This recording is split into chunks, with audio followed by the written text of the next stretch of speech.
پھل سے ہی بتا رہا ہے کہ یہ وہ جنت والا نہیں ہے. اور ایسے ہی وہ جو حب صحابہ کے دعوے دار ہیں ان کا درخت جو ہے بنایا ہوا، اس کا بھی بیج دیکھو، اس کا بھی پھل دیکھو. تو 14 صدیاں تو شجر اہل سنت کی بہار نظر آتی ہے. ان کے امام کہاں ہیں؟ ان کے مجتہدین کہاں ہیں؟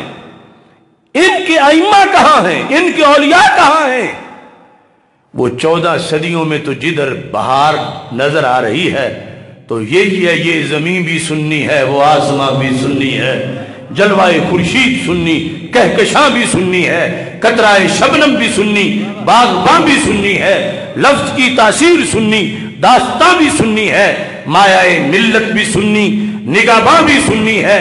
اہل سنت کے جیالو باندھ لو گر تم کمر، نظر آئے گا تمہیں سارا جہاں ہی سنی ہے. تو ہماری پرامن تقریر ہے کیونکہ ہم نے بیان کرنا کہ سنی ہے کیا. اب یہ بیان تب ہوگا کہ جب جھوٹ کی نفی ہوگی، تو جس کی نفی ہوتی ہے وہ ہوتی رہے، کیونکہ ہم نے اس چیز کا اس بات کرنا جس کا قرآن نے کیا ہے اور رسول پاک صلی اللہ علیہ وسلم کے فرمان نے کیا ہے. یہ مختصر سا سبق تھا، اس کو یاد کرنا ہے، آگے پہنچانا ہے، کیونکہ بندہ نہ چیز کو اب لئیے پہنچنا ہے. تو اس واسطے میں اجازت چاہوں گا. باقی پروگرام اب سادات کرام آگے موجود ہیں، جس طرح ہوگا انشاءاللہ جاری رہے گا. اللہ تعالی ہماری اس حاضری کو اپنے دربار میں قبول فرمائے. وآخر دعوایا ان الحمد للہ رب